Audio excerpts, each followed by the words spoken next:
자, 오늘은 마가복음 6장 30절부터 44절입니다. 마가복음 6장 30절부터 44절 말씀을 봅니다. 하나님 말씀을 봉독해 드립니다. 마가복음 6장 30절부터 44절입니다. 사도들이 예수께 모여 자기들의 행한 것과 가르친 것을 낱낱이 고하니 이르시되 너희는 따로 한적한 곳에 가서 잠깐 쉬어라 하시니 이는 오고 가는 사람이 많아 음식 먹을 겨를도 없음이라. 이에 배를 타고 따로 한적한 곳에 갈새 그 가는 것을 보고 많은 사람이 저희인 줄 안지라. 모든 골로부터 도보로 그곳에 달려와 저희보다 먼저 갔더라. 예수께서 나오사 큰 무리를 보시고 그 목자 없는 양 같음을 인하여 불쌍히 여기사 이에 여러 가지로 가르치시더라. 때가 저물어가매 제자들이 예수께 나와 여짜오되 이곳은 빈들이요 때도 저물어가니 무리를 보내어 두루 촌과 마을로 가서 무엇을 사 먹게 하옵소서. 대답하여 가라사대 너희가 먹을 것을 주라 하시니 여짜오되 우리가 가서 200데나리온의 떡을 사다 먹이리이까. 이르시되 너에게 떡 몇 개가 있느냐 가서 보라 하시니 알아보고 가로되 떡 5개와 물고기 2마리가 있더이다 하더라. 제자들을 명하여 그 모든 사람을 때를 지어 푸른 잔디 위에 앉게 하시니 때로 혹 100씩 혹 50씩 앉은지라. 예수께서 떡 5개와 물고기 2마리를 가지사 하늘을 우러러 축사하시고 떡을 떼어 제자들에게 주어 사람들 앞에 놓게 하시고 또 물고기 2마리도 모든 사람에게 나누어 주심에 다 배불리 먹고 남은 떡 조각과 물고기를 12바구니의 차게에 거두었으며 떡을 먹은 남자가 5,000명이었더라. 아멘. 오늘은 먹이시는 목자 이렇게 하는 제목으로 말씀을 나누려고 합니다. 우리가 시편 23편을 근거로 성경 전체에 흐르고 있는 큰 맥락인 선한 목자이신 하나님에 대해서 비교적 우리가 상세히 살펴보고 있습니다. 시편 23편은 다윗이 하나님이 자신의 선한 목자 되심을 자신의 그 목자 경험을 통해서 구체적으로 고백하고 있죠. 그래서 우리가 너무 잘 알고 있는 시편 23편 1절은 여호와는 나의 목자시니 내게 부족함이 없으리로다 라고 고백했습니다. 이 말씀은 예수 믿는 사람도 또 안 믿는 사람도 인용을 잘하는 그런 말씀입니다. 또 유대인들 같으면 평상시에 민요같이 시편 23편을 이렇게 부르기도 하고 여러 가지 다양한 곡목에 그 곡에 붙여서 시편 23편을 노래를 부릅니다. 전쟁을 나가면서도 시편 23편을 외우고 있다는 놀라운 것들을 책을 통해서 많이 볼 수 있습니다. 이 목자가 양떼를 푸른 초장으로 실만한 물고로 인도하시죠. 그리고 잃어버린 양이 있다면 반드시 찾아와서 집으로 데리고 가는 그런 좋은 목자입니다. 또 다윗이 고백하죠. 내가 사망의 음침한 골짜기를 지나갈지라도 내가 두려움이 없는 것은 주의 지팡이와 막대기가 나를 안위하신다. 그래서 내가 평생 하나님 아버지 집에 거하겠다라고 이렇게 소망으로 믿음의 고백을 하면서 시편을 마칩니다. 자, 그런데 양들이 완악해서 자기의 선한 목자 되신 여호와를 버려요. 우리가 특별히 이제 그 내용을 그 사사기 21장 19장부터 20장 21장에 반복해서 나오는 게 마지막에 이스라엘에 왕이 없으므로 저들이 자기의 소견대로 하더라. 왕이 왜 없습니까? 하나님이 왕이시죠. 그래서 인간을 쫓아갑니다. 그러면서 선한 목자를 따르기를 거부하죠. 고집스럽게 자기들이 원하는 길로 갑니다. 그래서 이사야 53장 6절에도 양들이 자기의 뜻대로 제 갈 길로 갔다라고 이렇게 고백합니다. 제 갈 길로 가면 절대 안 되는 거죠. 목자가 원하는 길을 가야 되는 것이죠. 또 그 구약에서는 이게 계속 보면서 이스라엘 백성들을 양무리로 보고 이들을 돌보라고 세운 목자들이 목양을 안 합니다. 방치하고 또 그냥 내버려 둬가지고 짐승에게 잡혀먹기도 하고 어떤 때는 또 좋지 않은 목자들이 때리고 잡아먹기도 하면서 결국에는 양무리들이 자기의 고토에서 쫓겨나는 그런 일이 벌어집니다. 결국 이제 포로가 되는 것이죠. 그러고 나니까 하나님이 선지자들을 세웠습니다. 우리가 이제 지난 한 4주 정도 이렇게 세 가지를 봤는데요. 예레미야 23장, 에스겔 34장, 스가랴 10장에 이스라엘의 목자들을 하나님이 지적하고 그들을 징계하겠다라고 얘기를 합니다.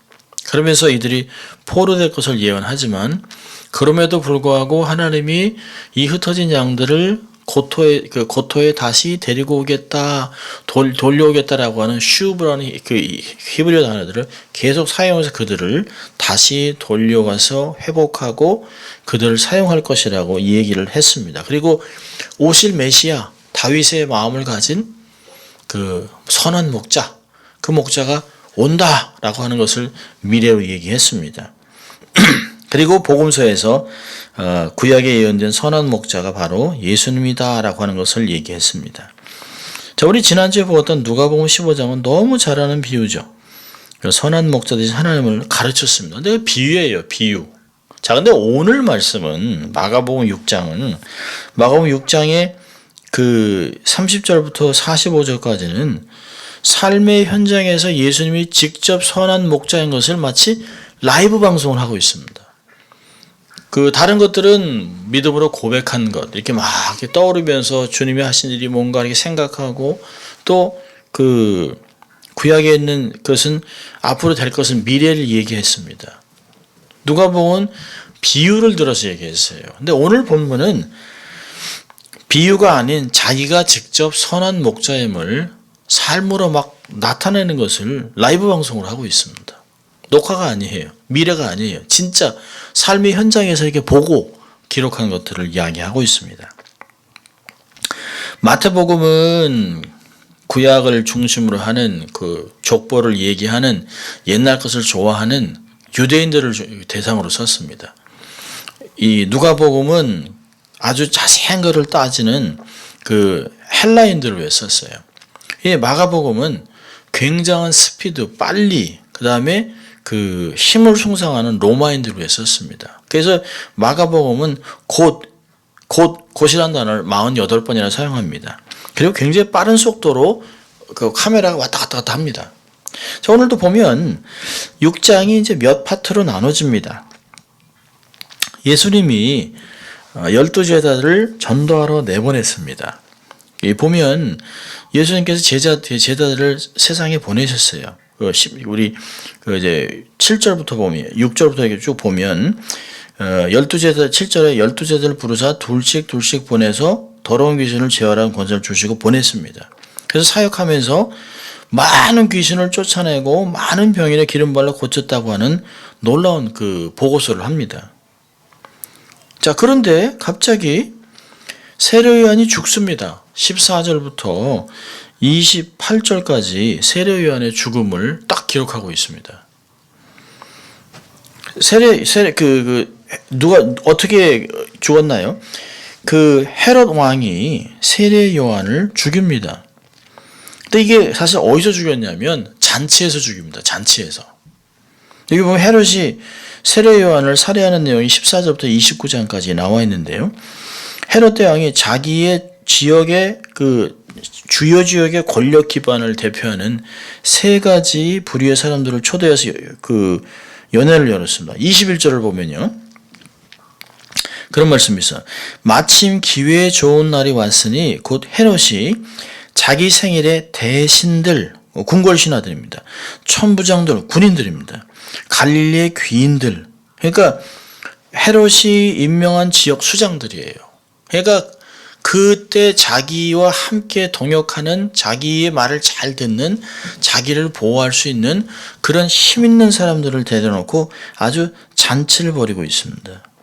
그런데 이 잔치에 이 헤롯이 아주 기분 좋아서 만취한 상태에서 헛소리를 하죠. 누구든지 자신의 것도 아닌 나라를 절반을 헤로디아의 딸이 와서 춤춘 걸 보고 와 기쁘니까 내가 원하는 것 다 주겠다. 나라의 절반이라도 주겠다. 23절에 술 취한 김에 얘기를 합니다. 이거 사실 자기 것도 아니죠. 로마 정부가 땅을 줄 수 있는 거지 헤롯이 줄 수 있는 게 아니에요. 헤롯 왕이 지금 헛소리하고 있는 것이. 어쨌든 간에 그렇게 하니까 헤로디아가 자기 딸에게 세례요한의 목을 달라고 얘기합니다. 그래서 급하게 잘라 죽여요. 그리고 29절은 요한의 제자들이 듣고 와서 시체를 가져다 장사합니다. 그렇게 이제 이야기가 중간에 갑자기 그렇게 얘기가 딱 멈춰요. 그리고 사도들이 예수님께 모입니다. 그러니까 요한이 이 내용 전체가 보면 마가복음이 요한이 갑자기 아주 잔혹하게 살해당하죠. 그리고 나서 예수님의 12제자의 사역도 갑자기 중단됩니다. 그리고 그들이 막 돌아온 것이에요. 제자들이 사역을 아직 끝나지도 않았는데 예수님이 그들을 부르지도 않았습니다. 야야 제자들 빨리 와라 하지 않습니다. 세례요한이 죽었다 빨리 모여라 그 얘기도 없습니다. 그런데 그들이 스스로 자연스럽게 돌아왔어요. 30절 보니까 오늘 본문이 처음 보는데요. 사도들이 예수께 모여 자기들의 행하는 것과 가르친 것을 낱낱이 고하니. 보면 12절 13절은 제자들이 나가서 회개하러 전파하고 귀신을 쫓아내고 병에 기름을 발라 막 고치고 막 이런 사역이 막 계속 벌어지고 있는 사이에 요한이 죽습니다. 그러자 갑자기 돌아와요. 그리고 보고를 합니다. 지역 전체가 분노로 불타오른 것이에요. 사실 우리 한국 사람들로 쓴다면 동양 사람들은 특별히 이제 이 중동 지방은 이 어떤 가족 관계가 굉장히 중요해요. 누군가 내가 따르는 스승의 선생님의 그 어떤 그 리더의 친척이 살해당했다? 그러면 제일 먼저 하는 거는 위로하러 갑니다. 사람들이 확 모여요. 그리고 그걸 복수해 주겠다고 사람들이 막 불이 붙습니다. 그러니까 중동 이스라엘과 팔레스타인이 끊임없는 거예요. 누가 죽으면 복수하고 또 모든 사람이 다 같이 여겨서 함께 싸우고 그러면 이스라엘도 싸우고 해서 결국은 끊임없는 전쟁이 일어납니다. 그게 중동의 문화예요. 자, 그러니까 사람들이 다 모였습니다. 그러니까 사람들이 할 수 있는 최소한의 행동은 제일 먼저 하는 것은 예수께 달려오는 것이에요. 세례요한이 죽었대. 친척 아니야? 죽은 거야? 아니 예수님 세례 주고 함께 하늘나라 왕국에 대해서 얘기했던 사람인데 죽었으면 예수님은 어떨까 해서 사람이 막 몰려들었습니다. 33절을 보면 그가 가는 것을 보고 많은 사람이 저인 줄 안지라 모든 거울로부터 도보로 그곳에 달려와서 저희보다 먼저 갔더라. 사람들이 엄청나게 몰렸습니다. 뭐 두 가지로 해석을 많이 합니다. 하나는 요즘 같으면 사생 팬들이죠. 마치 BTS 이렇게 BTS 콘서트를 하면 일주일 전부터 티켓 사고 아미 팬들이 막 끝까지 쫓아가서 어떻게든 사진을 찍으려고 하는 그런 것도 있겠습니다. 병도 낫게 동원하고. 근데 사실 여기서 이렇게 마가복음 6장을 쫙 흐름을 보면 그런 것도 있지만 예수님께 힘이 집중되고 있는 거예요. 세례 요한이 죽고 나서 예수님은 도대체 어떤 행동을 취할까? 친척이라는 건 다 알고 있으니까요. 참게 보면 여러 지역의 사람들이 모였습니다. 예수님은 헤롯을 향한 보복의 욕구가 아닌 그들은 사실 그걸 원했겠죠. 해가지고 이제 한번 복수를 하자. 근데 예수님이 그렇게 하지 않아요. 34절을 보면 이런 말이 나옵니다. 예수께서 나오사 큰 물을 봤습니다. 이 무리 같으면 한번 전쟁해도 되겠네. 그게 아니죠. 그 무리들을 보고 아이고 목자 없는 양들을 인하여 불쌍히 여기사 여러 가지로 막 가르쳤습니다. 아마 그런 내용을 하지 않았을까요? 복수가 아니라 하늘나라를 살아가는 팔복이나 이런 것들을 아마 가르치셨을 거예요. 사람들이 근데 너무 달게 듣는 거죠. 시간이 가는 줄 모르고 계속 들었을 것입니다. 그러니까 때가 저물어가며 가르치는데 사람들이 정신없이 먹을 것도 잊어버리고 막 열심히 듣습니다. 그러니까 이 예수님이 하시는 건 뭐냐면 34절부터 뭘 가르쳐 주냐면 헤롯과 경쟁하는 것이 아니라 내가 선한 목자라는 것을 내가 이들을 가르쳐야겠다.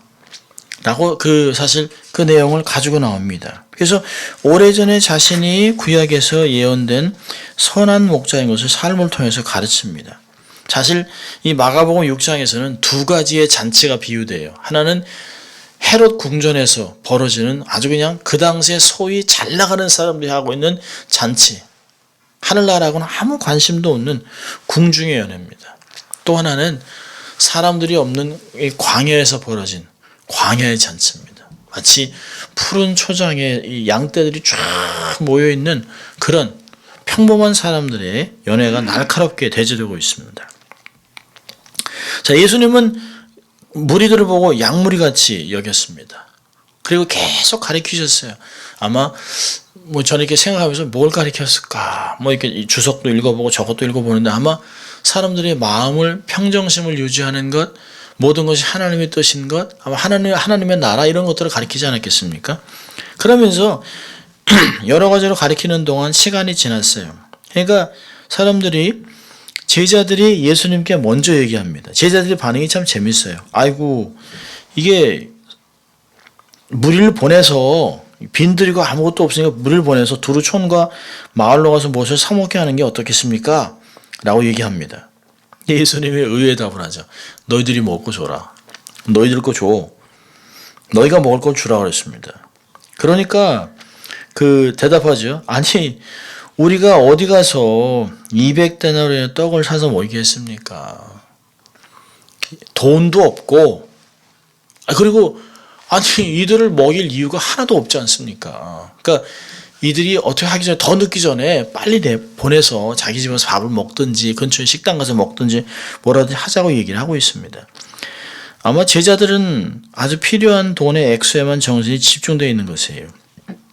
다른 것은 보지 못합니다. 자기와 함께하고 있는 분이 누군지 전혀 모릅니다.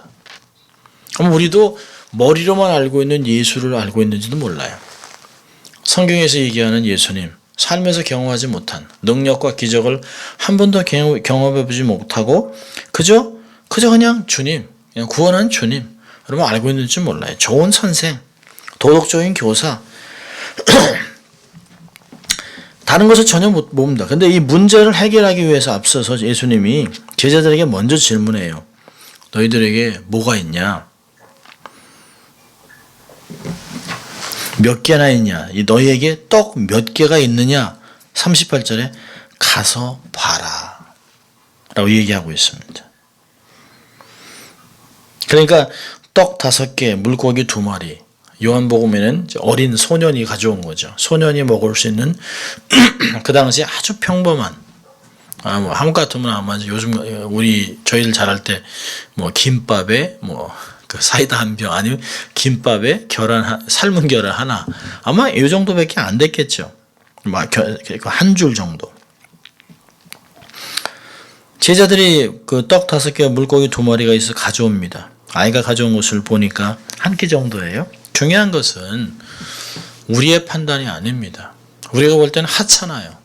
이거 김밥 한 줄 갖고 이 교인이 몇 명인데 한 줄 갖고 먹입니까? 이거 말도 안 돼. 우리의 경험이나 상식은 어떤 때는 세상 기준이에요. 그건 한 사람이 먹기도 부족한 것입니다. 문제는 주님의 명령에 순종하는 것이에요. 주님이 하는 것을 보는 것입니다. 우리가 볼 땐 우리 너무 적어요. 우리 수요 예배 요렇게 적게 나오는데 우리가 뭘 하겠어요? 아니죠. 주님이 기뻐하시고 주님이 함께하면 어떤 일도 일어날 수 있어요. 주님이 하시면 되는 것이에요. 주님의 명령하시는 것을 보는 것이에요. 주님이 하시는 것을 보는 게 아주 중요해요.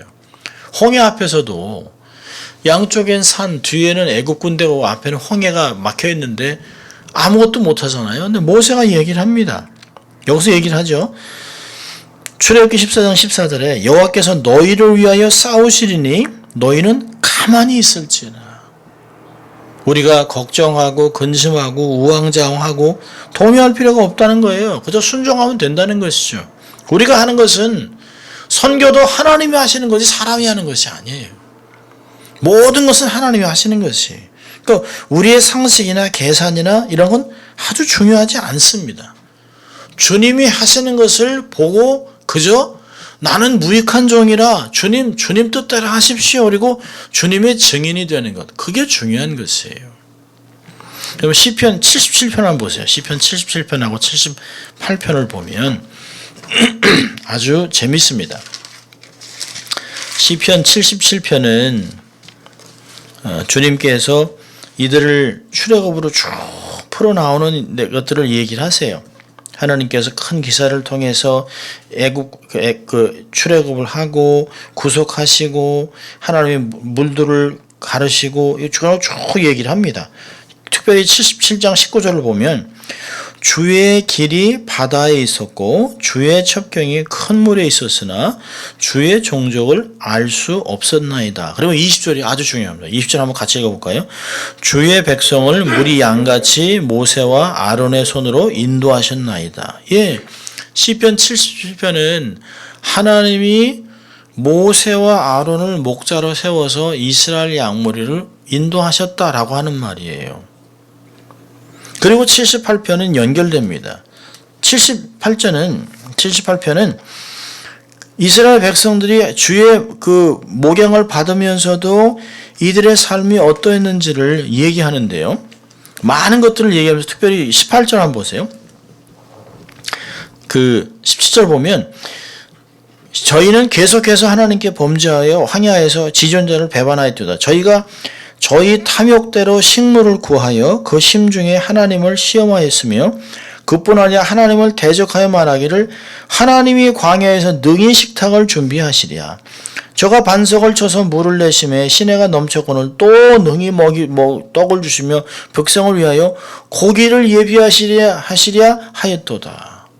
얼마나 무지합니까? 16절에 반석에서 시내를 내서 물이 강같이 흐르게 하셨지만 여기 보면 그럼에도 불구하고 그러나 그럴지라도 32절에 그럴지라도 저희가 오히려 범죄하고 이 이스라엘 역사를 계속 기록하고 있습니다.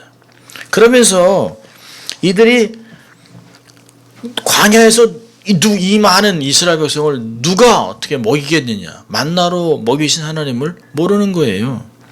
이걸 보면 광야에 있었던 이스라엘 백성들이나 예수님의 12제자들이나 별로 다르지 않아요. 그걸 주님이 보여주는 거예요. 제자들한테 너희들이 먹여라. 아니 우리가 200단위에서도 못 먹여요. 똑같은 걸 얘기하고 하나님은 과거나 미래가 없죠. 하나님은 항상 현재죠.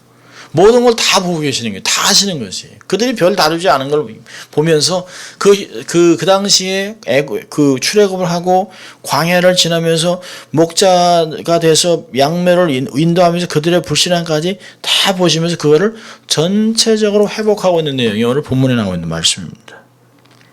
자, 예수님은 어떻게 이 지금 환경을, 이 불신을 갖고 있는 할 수 없다. 우린 도저히 안 된다. 우리가 그럼 뭐 하겠습니까? 라고 하는 제자들과 배고파하는 백성들을 어떻게 해결했을까요? 주님은 제자들의 무지나 이들의 불신에 대해서 꾸짖지 않아요. 지적하잖아요. 모르니까. 경험을 안 했기 때문에. 상식으로 얘기하는 거니까. 당신의 계획을 그저 진행하고 있습니다. 예수님이 자신이 선한 목자인 것을 증명하고 있어요. 구약의 말씀이 살아서 삶에서 마치 말씀이 육신이 되어 지금 나타나셔서 그 삶을 증명하고 있습니다. 그때는 몰랐겠죠. 그런데 베드로가 마가를 통해서 대독하면서 써가면서 그 당시에 5,000명을 먹이던 모습이 무엇인가를 깨달은 것이에요. 그때는 전혀 몰랐겠죠. 자, 예수님이 이들에게 뭐라고 명령합니까? 39절에 보니까 아주 재미있는 말씀하고 있어요. 제자들을 명하사 그 모든 사람으로 떼를 지어 푸른 잔디 위에 앉게 하시니. 여러분, 예수와 제자들, 군중들은 요한을 살해한 원수들의 목전에 있습니다. 그 많은 사람들 중에 요한이 죽고 나서 사람이 와 몰리니까 거기에 누가 있을까요? 헤롯의 스파이들이 있는 거죠. 그 헤롯이 다 보고 있는 것이에요. 그리고 헤롯은 다 듣고 있을 것이에요. 그들이 어디에 모였습니다. 어디 해변에 엄청난 2만 명의 숫자들이 모여 있습니다. 지금 계속 예수라는 사람은 계속 말씀을 가르칩니다. 이런 보고를 계속 들었겠죠. 잘못하면 여기서 혁명이 일어나거나 하면 여기 있는 사람은 다 죽을 수도 있습니다. 이런 상황 속에서 예수님은 어떤 것을 명하고 있나요? 여기 보면 아주 재밌는 단어를 사용하고 있는데 39절에 명하사 명령했다라고 하는 단어를 사용하고 있습니다. 이거는 그냥 이렇게 어떤 걸 제안한 것이 아니에요. 군대 장관이 자기의 부하 군인들에게 이것을 하라라고 하는 명령어를 썼습니다. 이 단어가 어디서 쓰여 있냐면 헤롯이 여기 보면 그 27절 가보세요. 27절 가보면 왕이 곧 12병 하나를 보내어 요한의 묘리를 가져오라 명했다. 그 단어가 똑같은 단어입니다. 헤롯이 권세를 가지고 요한의 목을 쳐라, 가져와라 라고 명령한 것이나 예수님이 사람들을 다 앉혀라 라고 명령한 것은 똑같은 단어를 사용하고 있습니다. 예수님이 어떤 제자들에게 이거 했으면 좋겠다 라고 한 것이 아닙니다. 왕으로 권세를 가지고 그들을 명했습니다. 그리고 앉으라는 것이에요. 때를 지어 기대어 누워라, 리클라인 하라고 하는 것을 명령했습니다.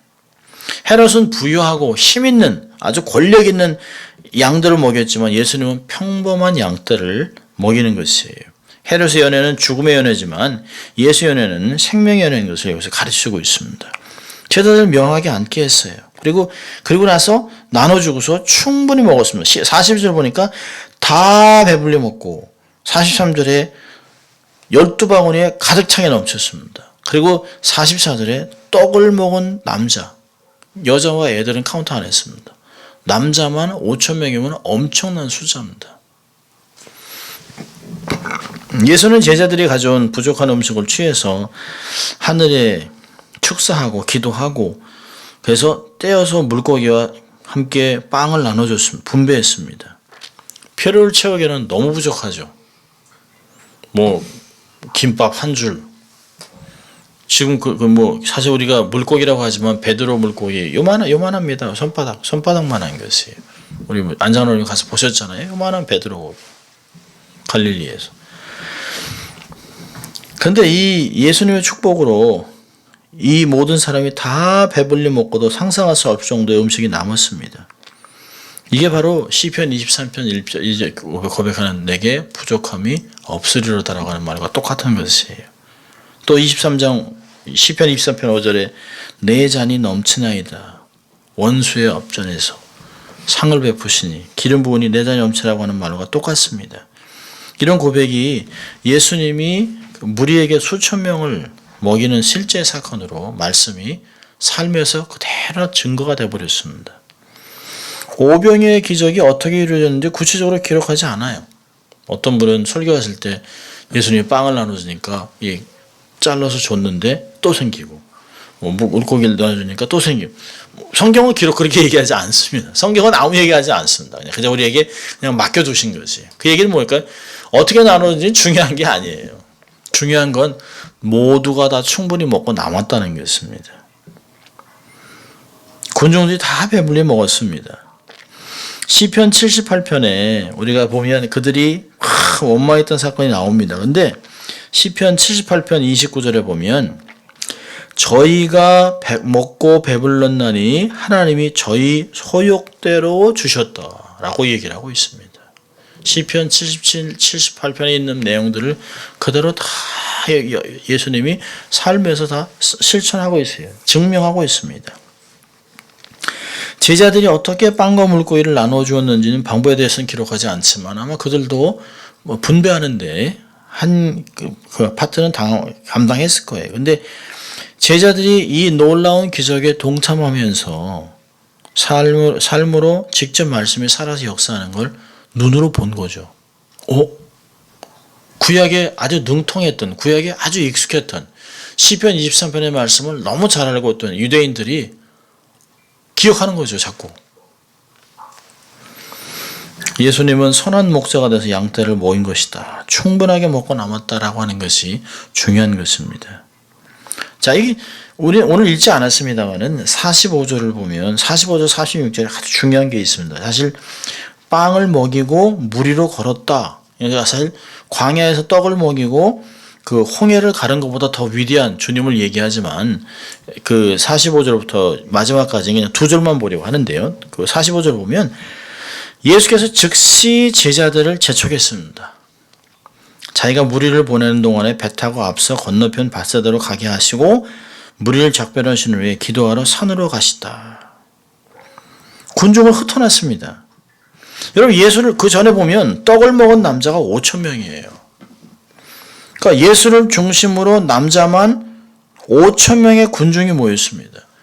아무리 오합지졸이라 하더라도 이들이 막 벌떼같이 일어나서 뭐 몽둥이를 들든지 뭐 부삽을 들든지 뭘 하든지 해서 하면 군대를 만들 수 있어요. 최소한 그 티베리우스에는 헤롯 궁전을 진격해서 타격을 줄 수는 있습니다.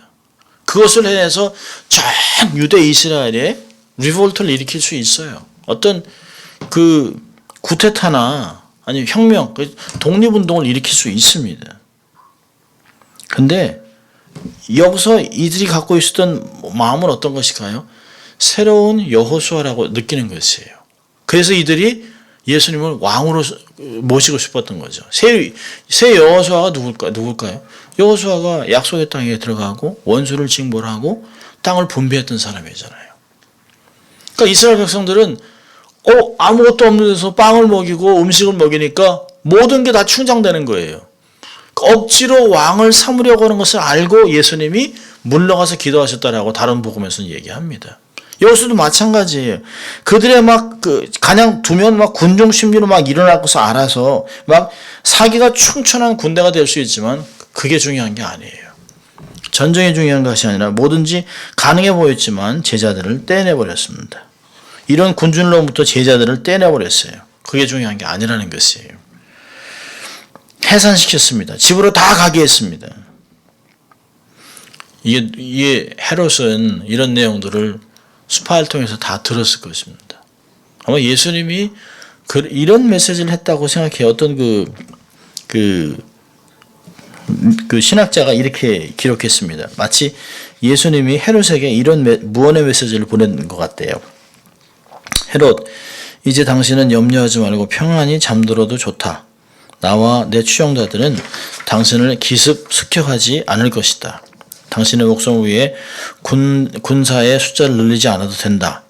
나는 나의 추종자들을 잠입시켜 당신을 살해하려는 시도를 하지 않을 것이다. 군중을 다 집으로 돌려보냈다. 이 사실을 똑똑히 기억하라. 아주 재밌는 발상입니다. 근데 상당히 일리가 있습니다. 근데 헤롯이 이것을 기억한 것으로 보입니다. 빌라도가 재판을 위해서 예수를 헤롯에게 보냈을 때 헤롯이 군대와 합력해서 이렇게 막 조롱을 했지만 재판하지 않았어요. 예수를 죽이는 데 대해서 가표 던지지 않습니다.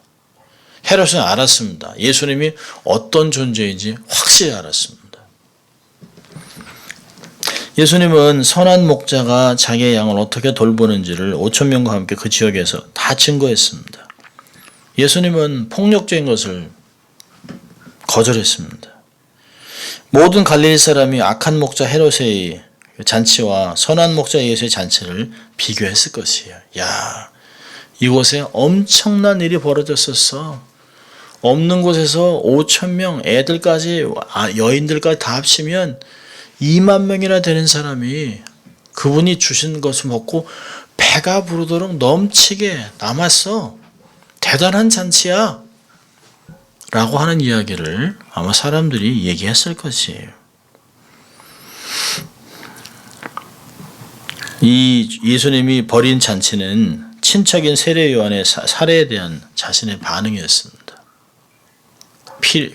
피의 복수가 아니라는 거죠. 군중을 해산시키고 하루가 저물어갈 무렵 예수는 마침내 기도하기 위해서 산으로 물러간다 라고 얘기가 멈추게 됩니다. 사실은 이제 더 중요한 얘기들이 이제 그 새벽에 어떤 일이 벌어졌나를 47절부터 마지막 절까지 합니다만 오늘은 그 파트를 보려고 하는 것이 아닙니다.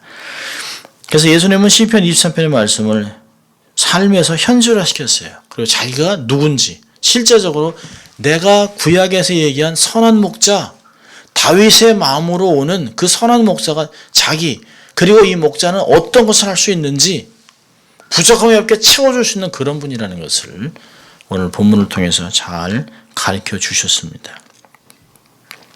자, 두 가지만 우리가 삶에서 이제 교훈을 본다면, 첫째로는 주님의 손에 삶을 올려드리라는 것이에요. 나의 재능, 나의 재주, 재물을 주님께 드리는 것이에요. 그러기 위해서는 자신을 돌아봐야 됩니다. 인벤토리를 해봐야 돼요. 내가 뭘 갖고 있나. 주님이 늘 그러셨어요. 모세에게도 내게 있는 것이 무엇이냐. 나 지팡이인데요. 아무것도 아닌 그냥 지팡이죠. 그게 하나님의 지팡이로 변합니다. 과부의 한 주먹의 밀가루와 기름밖에 없는 그 여인. 내가 병이 있느냐. 병을 많이 구하라. 이런 얘기를 합니다. 자신을 돌아봐야 됩니다. 내가 갖고 있는 것. 그래서 사실 자기의 재능, 자기의 재주, 은사 이런 걸 보는 게 아주 중요합니다. 또요. 주님의 손에 올려주기 위해서는 자신의 생각과 평가를 내려놔야 됩니다. 이거 뭐 되겠어 이거 갖고 뭘 하겠어. 이거 김밥 한 줄 갖고 뭘 하겠어. 그건 내 생각이죠. 주님이 하시는 것이에요. 주님이 뭐가 있냐 보라. 가져오라 하면 갖다 놓는 것이에요. 주님의 손에 올려놓으면 주님의 방법으로 쓰임을 받게 됩니다. 하나님의 손에 붙들리면 하면, 하나님의 손에 들어가기만 하면 모든 상황이 똑같은데도 거기에서 주님의 능력이 나타나는 것이죠. 우리의 생각은, 아이디어는 그냥 도토리 키재기예요. 우리가 10명이 모이든 100명이 모이든 뭐가 똑같겠습니까? 1000명, 10,000명이 모여도 주님이 없으면 소용없어요. 주님의 손에 올려드리는 것입니다. 자, 또 하나는요. 주께 나오는 것이 어떤 상황에서도 내 힘이 아닌 내 분노나 좌절이나 감정대로 할 것이 아닙니다. 제자들도 사람들도 다 주님께 왔기 때문에 기적을 본 것입니다. 5,000명 외에 얼마나 많은 사람이 또 있었겠어요. 요한이 죽고 나서 사람이 분을 내고 어떻게 될 것인가, 예수님의 가르침 이런 것들 알지만 포기하는 사람도 있고 딴 표현을 하는 사람, 다른 기억을 하는 사람이 있지만 예수님께로 다 온 사람들은 다 기적을 경험했습니다. 주님께 가까이 오면 주님의 성품과 역사를 경험하게 되는 것이죠. 주님은 나의 안과 밖을 너무 잘 알고 있어요. 그래서 필요에 따라 정말 적절하게 인도하세요. 주님은 당황하지 않습니다. 좌고우면하지 않아요. 평강 가운데 하나님의 능력으로 모든 것을 다 이루세요. 주님은 선한 목자로 나의 필요를 다 채우십니다. 내가 정말 부족함이 없습니다. 없으리로다라고 고백할 정도로 하나님은 채우세요. 충분하게 공급하십니다.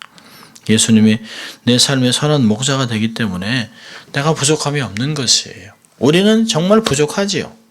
아무것도 없어 보이지만 주님의 손에 들어가면 주님이 그것을 놀라운 기적으로 풍성함으로 갚아주시고 우리의 삶을 부족함이 없게 하신다라고 하는 것입니다. 오늘 마태복음 6장에서는 정말 예수님이 구약에서 얘기했던 그 선한 목자가 되어서 양무리들을 충분히 먹이신다라고 하는 것을 말씀을 통해서 실제 상황에서 아마 그 생방송으로 우리에게 보여주신 것입니다. 주님이 이렇게 하셨다면 지금도 우리가 그렇게 먹이실 걸 믿고 또 우리 삶을 주께 위탁하는 우리 될 수 있기를 주의 이름으로 축원합니다. 기도하겠습니다. 하나님 아버지 감사합니다. 오늘도 저희들을 예배로 초청하시고 또 이 말씀을 통하여 선한 목자 되신 예수님께서 우리의 삶을 충분히 채워주시는 것을 깨닫게 하시고 경험케 하신 것 감사합니다. 하나님, 우리가 볼 때는 아무것도 아닌 것 같지만 주님의 손에 닿으면, 주님이 역사하시면 어떤 것도 가능한 것을 우리가 고백합니다. 주님 이루시고 역사하실 그 주님께 우리의 삶을 맡기고 우리의 교회, 우리의 또 가정, 우리의 사역, 우리의 비즈니스 모든 것을 주님의 손에 올려놓고 주님께 더 가까이 가는 저희들 될 수 있도록 주님 축복해 주시기를 소원합니다. 믿음이 없어 낙심하거나 좌절하거나 안타까워하지 않게 하시고 주님이 행하실 것을 기대하며 삶의 소망으로 가득 찰 수 있도록 주님 인도해 주시기를 원합니다.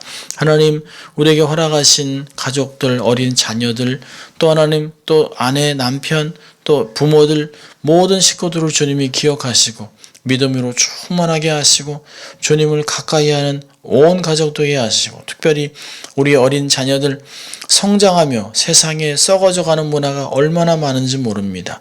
이런 곳에 우리의 그 아이 자녀들의 생각과 마음이 휘둘림 받지 않게 하시고 견고하게 올곧게 자라게 하시고 말씀에 뿌리를 내려 기도로 성장하는 귀한 종들 성령 충만한 아이들이 될 수 있도록 자녀들 되게 하시고 성장하여서는 귀한 가정을 통하여 자녀를 통하여 3대 4대까지 축복의 통로가 될 수 있도록 도와주시고 많은 사람을 복되게 하는 하나님의 거룩한 종들 될 수 있도록 인도해 주시기를 원합니다. 하나님